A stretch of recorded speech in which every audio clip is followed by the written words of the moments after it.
The customers, I love them. I just love them. When I do what's called personal appearance, where Yes. I actually go to the store and we'll do a trunk show or a fashion show. That's so unusual for the Europeans. That's an American They would thing. never ever do that. Yeah. You never see Christian Lacroix Standing on the floor saying hi. No way. He'd be saying, "Let them eat cake." Yes, right.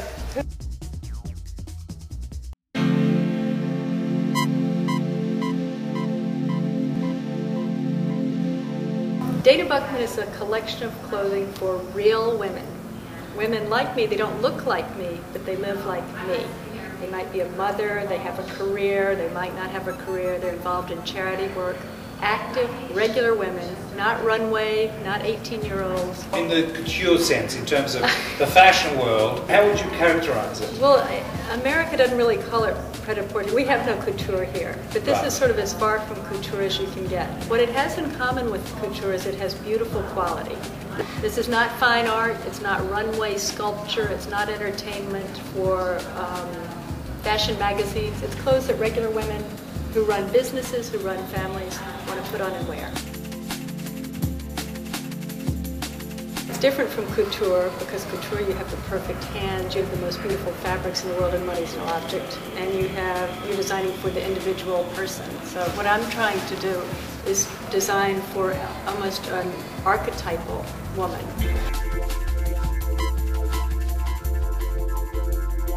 I work with a team of designers, but the aesthetic comes from me.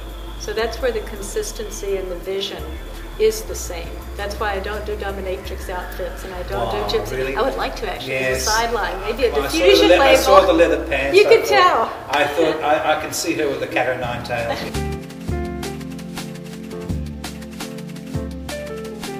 Why fashion?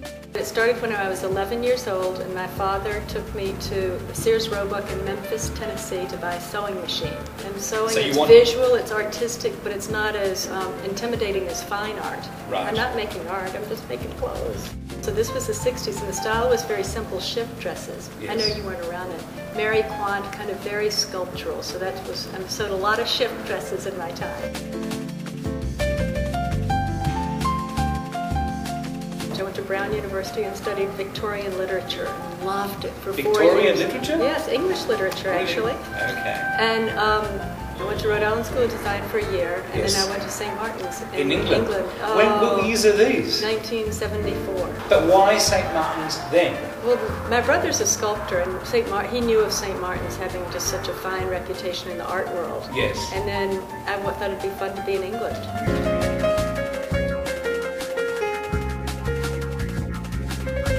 Sandra Rhodes and Bruce Oldfield were the big London designers. Yes. I think Vivienne Westwood was Yes, cooking of course. around. Yes. Sloane Street was happening. And what was great about St. Martin's is they were practical, and they said, you have to learn to draw. But that was the only practical thing. Yes. And everything else was totally based on art. We'd go to the Victoria and Albert Museum, you'd do projects based on porcelain vases or motorcycle wear, dominatrix wear. Yes. I knew that had to be said. It was there. It's If you've been to London, that's it. You realise, now I know you're real. Well, when I moved back to New York and started going to the Mud Club, that's when it The really... Mud I Club? had my punk rock stage too. Get out of here. Well, it was Serious? great. Yeah. Were you probably weren't around then. Gee, but- Dana, stop doing that to me. I feel so young now. You're going to change my nappy? And it's leather, I can assure you.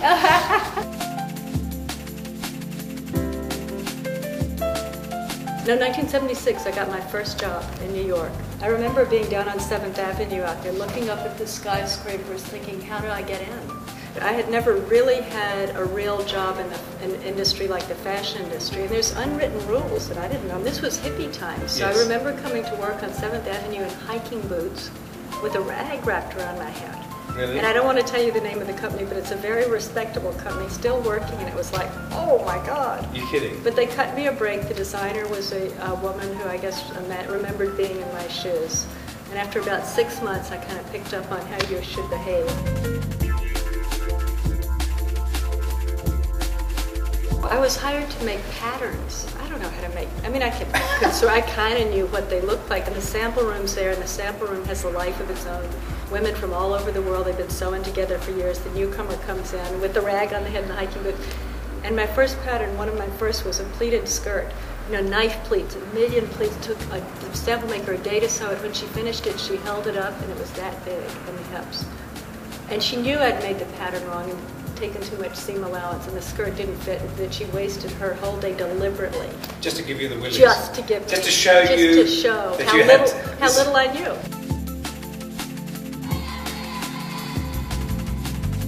What's the difference between a jacket that's utility yes. and sex goddess? Okay, here's what the difference is. My jacket is designed to fit a woman who could be anywhere from 25 to whatever. Yes. And she could be any size, from a too petite to a bigger size missy person. Whereas some of my friends in the what's called the high fashion, yes. only design for size 2.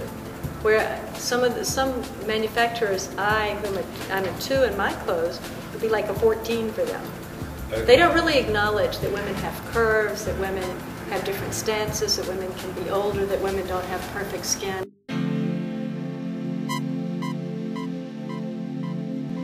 Today's concept of beauty is obviously very different to the time of Botticelli and all these sorts of people. And it's very narrow. Yeah, well, this is It's why, to the point of, yeah, well, I find it, I'm not interested. Yeah, but this is the thing that kills me.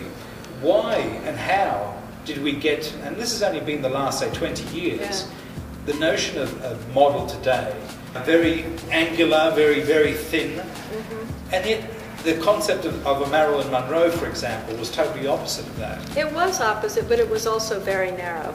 Right. None of these model concepts has ever been very broad. It changes. I remember when I was in high school, it was Twiggy. And I liked that because she and I had a lot in common at the time. Okay. But it's always been very narrow. And I think what's happened is now with the monoliths of advertising, it's just black. You never see images of anyone who is not that. All the models in all the actors in Hollywood, the female actors want to be that, try to be that. There's no variety. There's no hooked noses. There's no gaunt cheeks. Yeah, but there's this is the thing. Really full figures.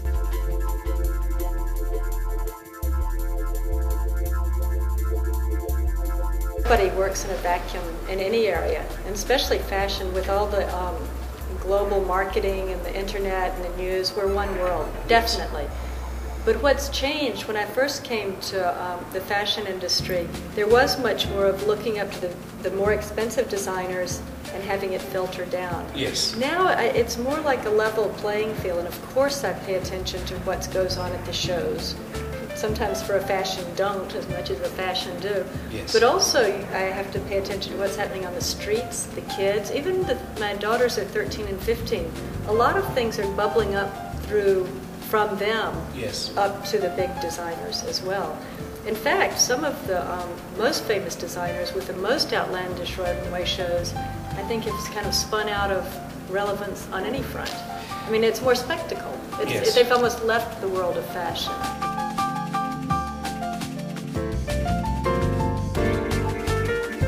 Do you still, hang out with some fashion people? I mean, do you have bump into them? Oh yes, I have a few fashion people. There's not really that many people in the fashion industry, and you're always hearing, oh, she went there? Oh my God, it's like, the whole American fashion industry is like in this 2-block area. Yes, exactly. This building and about 4 others. So yes, definitely I had friends. But I've never been on the big PR circuit and I'm not on the in crowd.